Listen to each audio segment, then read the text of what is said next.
Today I'm going to show you how to can ground beef, and you can use this for anything from adding to spaghetti sauces to making tacos or adding to vegetable soup. And basically what I did to begin with is I browned ground beef, and I didn't add any seasoning to it. It's just the plain ground beef, and I have 5 pounds of cooked ground beef. And now I'm going to put them into the jars and put them into my canner. Okay, so now I'm going to start filling my jars up with the ground beef. You want it to have a 1-inch head space.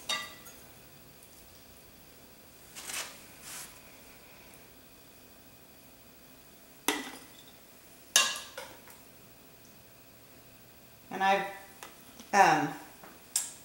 gotten some extra jars ready just in case I need more. And I have a pot of boiling water ready to add to the jars when I'm done filling them with the meat.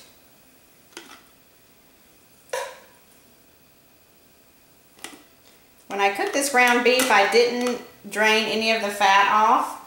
What I'm going to do when I use it is I'm just going to run it under some water and a strainer to get all the grease out before I use it when I cook it.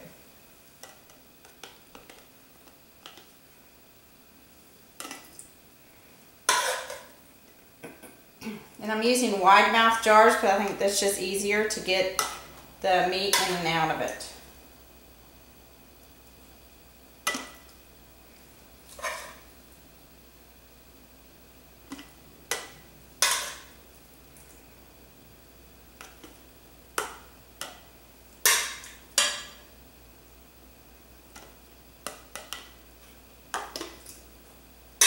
Sometimes this does get a little messy.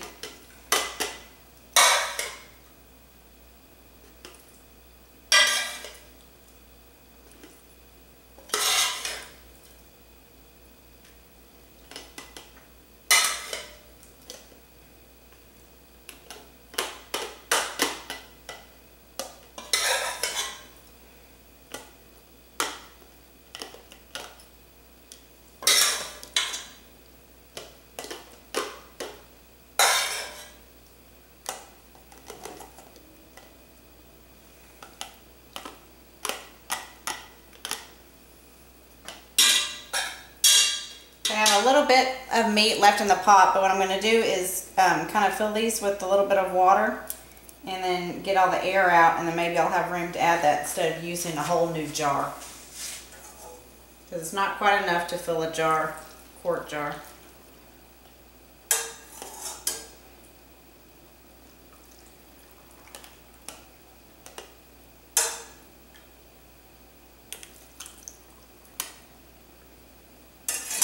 Get the air out.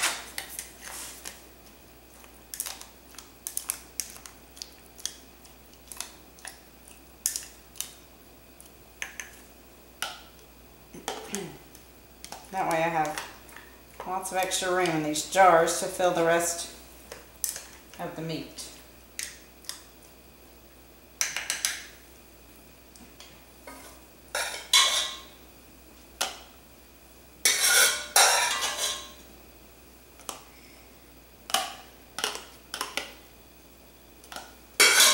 And if you have never canned ground beef, the texture of it is just wonderful. After it's done processing, the meat gets real crumbly and in little tiny pieces, and it's just nice and tender. It's very good.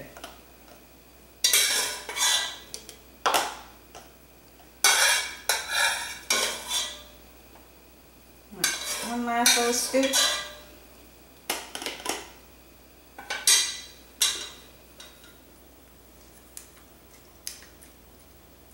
All right, now I'm going to fill the rest with the boiling water.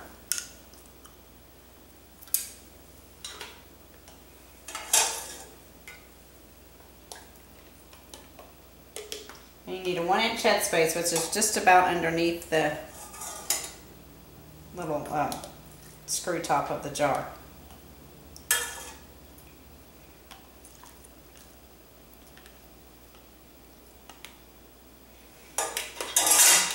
Get the air out again.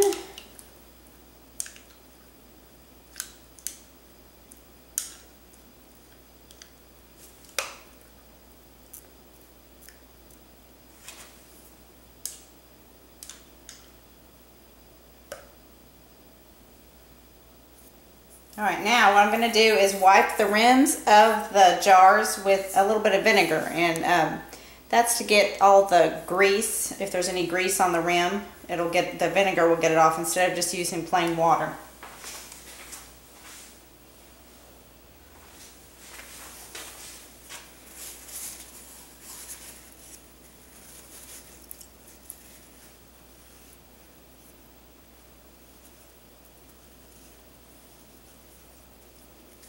Okay, now I'm going to put my lids and bands on, and they'll be ready to go into the pressure canner. Get these out of the way.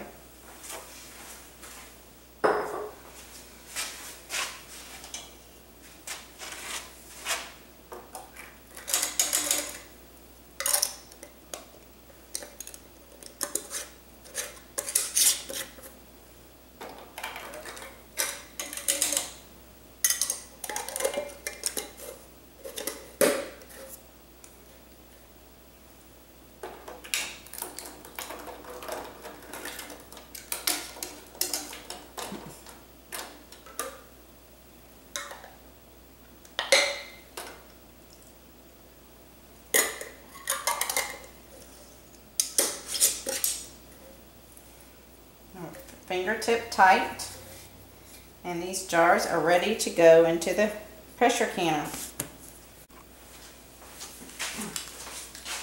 Alright, my jar is going to go into the pressure canner. I already have a little bit of boiling water in there, and I've added a half a cup of vinegar. And what the vinegar does, it keeps the calcium buildup off of the jars, and you don't want that white ring around the jars. The vinegar in there will help that.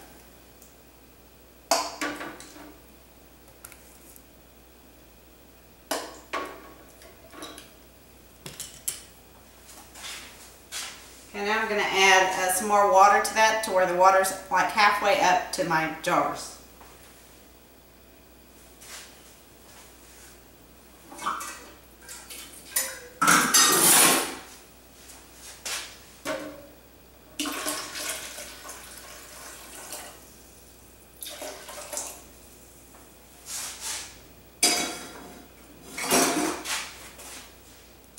Okay, I can need a little bit more.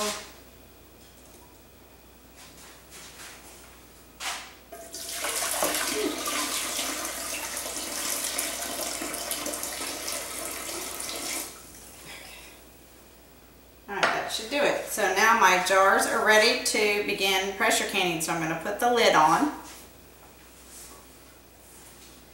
And the lid of the pressure canner has this little rubber gasket. You need to make sure it's in there good, and it's not damaged. And so we're going to line up the knobs in the groove, and we're going to start canning.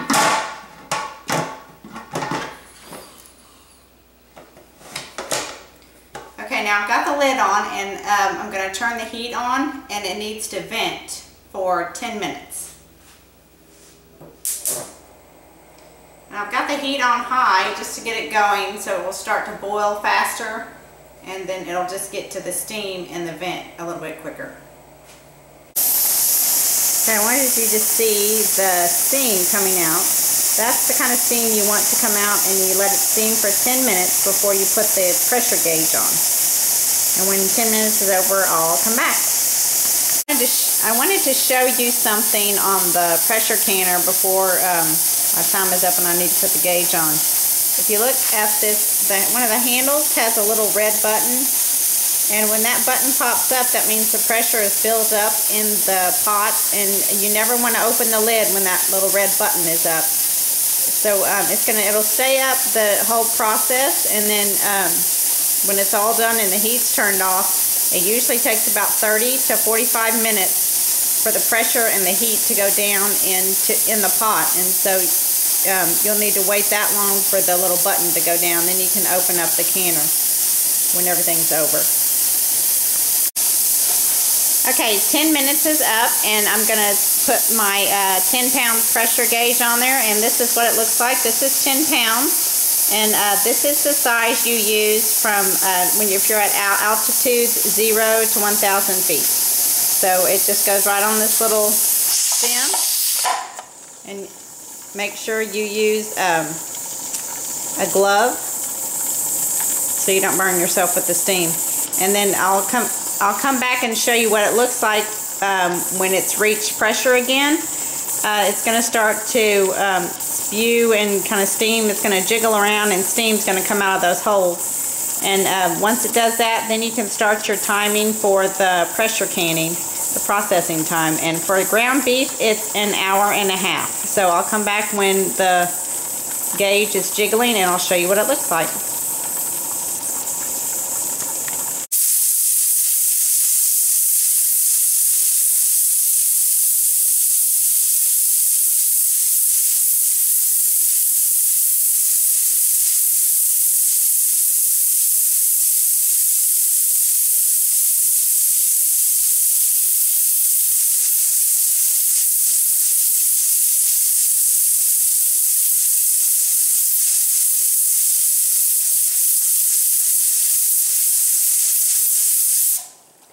Okay, now that my gauge has jiggled and bounced and it's come up to pressure, I'm going to time it now for an hour and a half. And throughout that hour and a half, that little gauge is going to gently rock up and down, and steam's going to come out every now and then.